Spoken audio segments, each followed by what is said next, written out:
Welcome back, folks. Long time no see. Hope everybody's doing well. How are you doing? Are you doing well?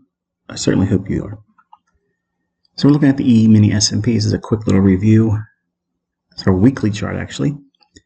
And I'll take your attention up into, this is the present trading week that we're in. And we were able to trade above previous week's high. And while I was looking for personally 4180, maybe 4181, 0.25, 0.75, it escapes me right off the top of my head what the consequent encouragement was between this candle's open and the high, midpoint of that wick. That was more or less what I was trying to aim for. On Twitter this morning, I outlined my opinion for CPI, and I don't want you to make too much of it, but 4180 I mentioned yesterday as a potential upside objective that I was looking for this week, and how, if at all, we traded there would be indicative of how we trade for the rest of the week. So we were very, very close to trading to 4180. It was 1/4 point, one tick short or shy of reaching 4180 today, which made this specific candle's high. And again, this is a weekly range.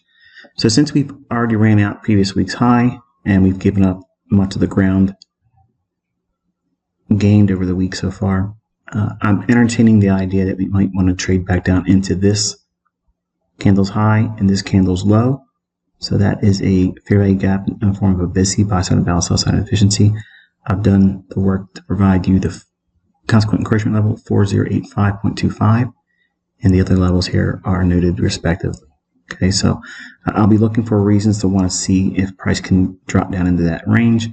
Does it entirely close that in? If it does, that means we're probably very bearish, and we'll be looking for lower targets through commentary on Twitter and or any future live session that I plan on doing tomorrow, by the way.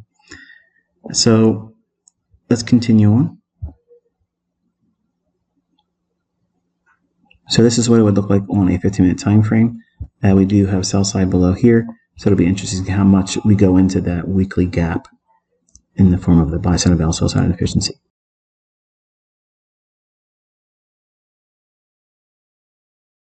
All right, we are looking at the daily chart. Here is naked, nothing on it. And I was looking at this opening price on this candle here and previous high on this candle. We had all those levels noted. And this is what we have here also. We have a volume imbalance. The opening price of that candle here drawn out. And again, that falls just short of 1/4 of a point or one tick. And the high here was, in fact, ran out. Then we had somewhat of a intraday reversal pattern. We have sell side below this low here and an imbalance as well there. So then we start to encroach upon this fair value gap, which takes us more into that imbalance I mentioned from the weekly chart, which I'm not going to show on the rest of these charts. If you want to add that for your own observation and study, you can do that. I included it early in this presentation. Hourly chart here, we can see the buy side and balance, sell side and efficiency here. This is a fair value gap. We reached down into that after running up into, I had 3 targets I gave, 4 if you counted yesterday, which was the 4180 level, which was just shy of reaching that with this run up here on the CPI number. But this buy side here, the consequent encouragement of this wick and the buy side above here. So this high, this wick, consequent encouragement, and this high here. And then the 4180 level, which was just short of reaching that by 1/4 of a point. Again, it's not like a broken record, but it is what it is. I mentioned that if I was incorrect about the run higher at the 830 CPI number, that it would run for the sell side. Down here's a huge amount of sell stops that are resting below there. I think we're probably going to try to gravitate towards that now. We've spent a lot of time here, ran above, and it looks, in my opinion, it looks bearish from where we're at. And even if it was to go higher longer term, it would be okay for it to take that out. And if it goes below that and then rejects it and starts to trade, much more animated to the upside, then that would be decidedly bullish. But near term, I'm looking for sell side going into tonight and into tomorrow. All right, here is the 15-minute time frame zoomed in a little bit. We have an imbalance here. This is a fair value gap in the form of a buy-side imbalance, sell-side inefficiency. That was kind of like the framework I was utilizing for the bullishness on the CPI number. I basically always give you my opinion. Okay, even if I don't want to trade, or if I'm indicating that, like, for instance, CPI is very risky. So I tell my students not to stand in front of that, because if you're wrong, it can rip your face off. So I like to show my hand to you and tell you what side of the market I favor. So that way, it kind of scratches the itch for traders that want to know, or students that want to know, what my personal opinion is. What do I think is likely to occur? So that way you can study the delivery of price in the same time, in real time, like I am. And that just happened to be correct today. But don't make anything of that, because CPI is a gamble. You don't know for certain what it's going to do. I don't know for certain, even though it did very well today based on what my expectations were. There was no button pushed on that trade idea. So it's just a takeaway in terms of experience, tape reading, and observation only. All right, so we got that run here. This will be extended when we go into lower time frames, rather. Then we have the silver bullet trade, which is this fair value gap here, extended out, and ends up being utilized in the PM session as well.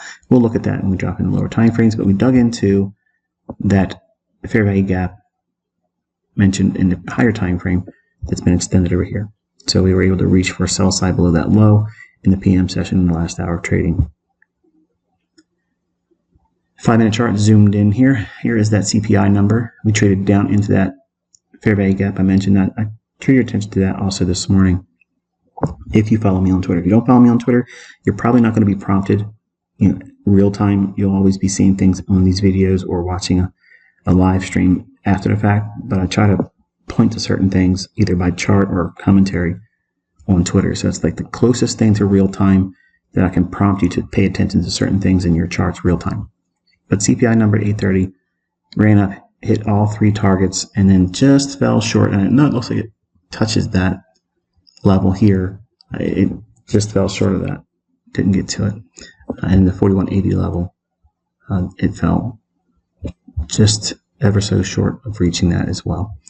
And ultimately we broke down, completely running right back over top of this buy side imbalance, sell side inefficiency to that candle here, created that fair value gap, ran up into the range between 10 and 11. That's the silver bullet trade. That's the one that, if you were to ask me if I was only going to trade one time a day in the morning, where would I focus between 10 o'clock and 11 o'clock? Look for the fair value gap, identify where liquidity would be. Well, if we're trading, we rejected up here and we broke down and created a fair value gap, and we're rounding back up into 10 to 11. That's what this shaded area is here. Okay, that gray area. Then this is sell side. We have relative equal lows here. And if you want to be overzealous with your objectives, reaching below just sell side alone is not enough for you, then you could reach for that imbalance, which it does in fact trade down into here in the 11 o'clock hour. But the setup forms between 10 o'clock and 11 o'clock, and that is my silver bullet trade, where we look for fair value gap, aim for liquidity, and aim for minimum 5 handles. Okay, and you can clearly see it does a very handsome job of doing that. Note the bodies of the candles in here. Yes, we have wicks that are showing errant price action, but the bodies of the candles are telling you the story. The wicks do the damage.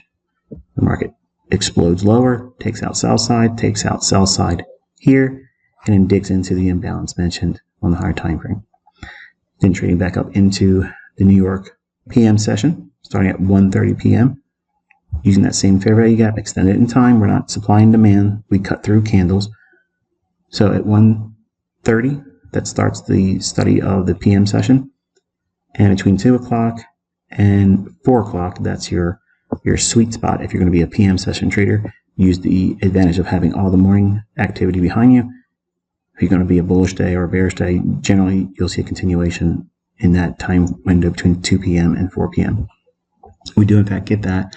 We break lower, and then we'll look at the last hour of trading as well. Here we are on the final hour of the New York session, PM session, and we can see at the beginning of that 3 o'clock hour, we had a high rated shift in market structure here. Sell side imbalance, buy side inefficiency. Midpoint of that is consequent encroachment.